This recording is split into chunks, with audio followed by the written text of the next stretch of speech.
महाभारत महाभारत महाभारत।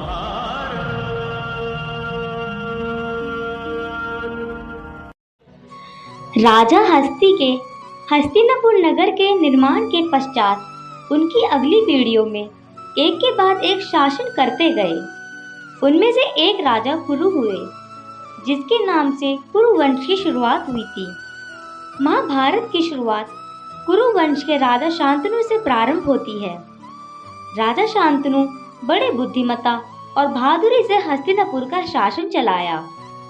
शांतनु को आखेट का बहुत शौक था और राजपाट से समय निकालकर वो आखेट पर जाते थे। एक बार शांतनु को वन में एक हिरन दिखा और उन्होंने हिरन को अपना निशाना बनाने का प्रयास किया। वो हिरन एकदम शांत था और शांतनु उसके और शांत होने का इंतजार कर रहे थे। जैसे ही उन्होंने तीर लगाने का सही समय देखा, उन्होंने हिरन की तरफ तीर छोड़ दिया, लेकिन अंतिम समय पर हिरन के थोड़ा सरक जाने से उनका तीर चूक गया। अब शांतनु वापस घोड़े पर बैठकर वापस हिरन का पीछा करने लगे और घने वन के अंदर पहुंच गए। आखेट उनका शौक होने के कारण वो सदैव आखेट के लिए अकेले आते थे, क्योंकि अगर वो अपने दरबारियों या मंत्रियों को साथ लाते तो उनकी आवाज से शिकार भाग जाता था। शांतनु सदैव शांत रहते थे, इसलिए उनका नाम शांतनु था और बहुत एकाग्रचित्त होकर शिकार करते थे। शांतनु उस हिरन के पीछे पीछे वन के अंत तक चले गए, लेकिन उनको हिरन नहीं मिला। वन के अंत में उनको गंगा नदी बहती हुई दिखी। अब शांतनु वहां अपने घोड़े से उतरकर गंगा नदी के नजदीक बैठ गए। उन्होंने नदी के पानी से अपना मुख धोया और फिर से हिरन का पीछा करने के लिए तैयार हुए। जैसे ही वो घोड़े पर बैठने के लिए उठे, शांतनु ने अपने समक्ष एक सुंदर महिला को देखा। उन्होंने ऐसी महिला अपने जीवन में कभी नहीं देखी और उसे देखकर मंत्रमुग्ध हो गए। शांतनु उस महिला के पास दौड़कर गए और उनसे नाम पूछा। उस महिला ने शांतनु के प्रश्न का कोई उत्तर नहीं दिया और चलने लग गई। शांतनु उसके पीछे भागकर गए और उससे अपना नाम बताने की प्रार्थना की।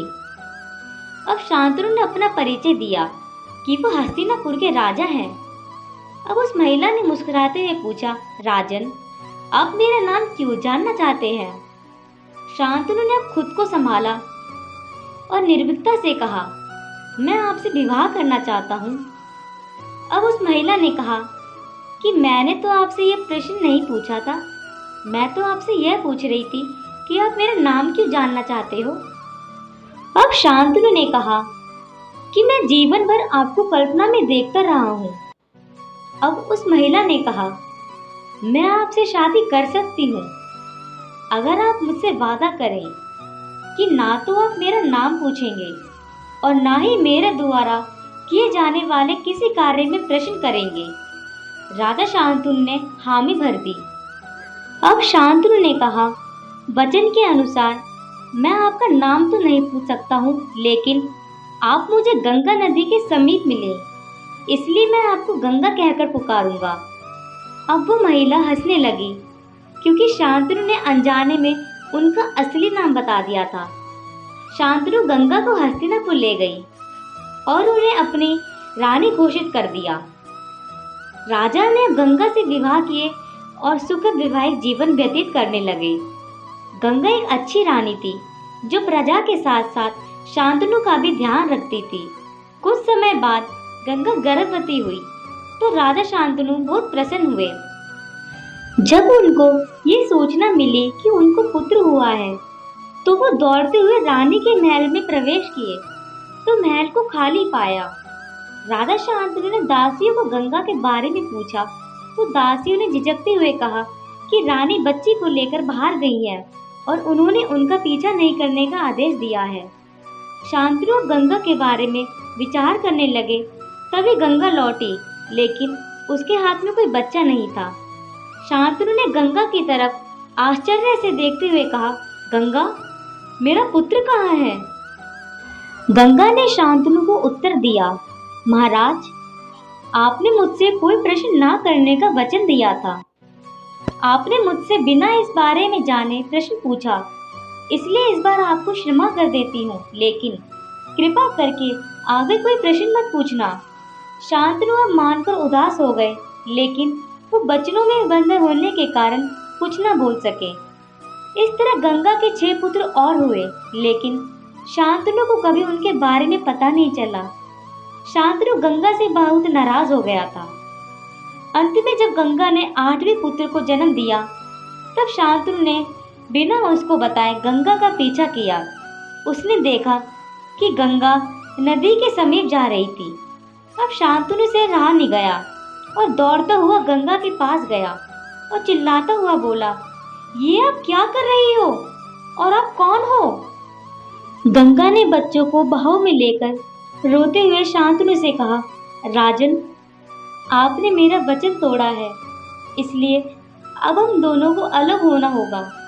उसने बच्चे को शांतनु को दिया और सारे प्रश्नों के उत्तर दिए। अब शांतनु को बहुत पछतावा हुआ। अब गंगा अदृश्य हो गई और उसके स्थान पर एक देवी खड़ी थी।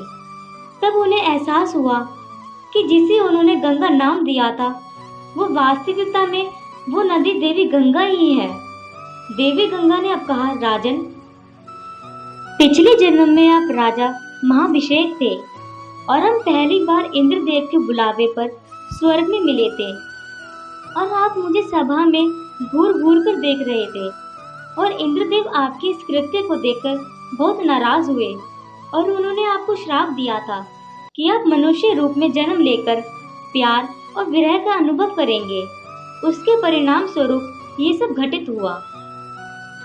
शांतनु ने अब अपने पुत्र के विषय में गंगा से प्रश्न किया। गंगा ने हंसते हुए कहा, राजन, आपको एक श्राप और मिला था जिसके बारे में मैं आपको बताती हूँ। ऋषि वशिष्ठ के पास नंदिनी नामक गाय थी और उसको वो बहुत प्यार करते थे। उसके बछड़ी को जन्म दिया था जिसको वो अपनी बेटी की तरह मानते थे। उस समय स्वर्ग के 8 देवों को वासु कहते थे। वासु ने जब नंदिनी को देखा तो वो नंदिनी को ले जाना चाहते थे और वासु ने अपने भाई प्रभासा को उकसाकर गाय और बछड़ी को चुरा लिया।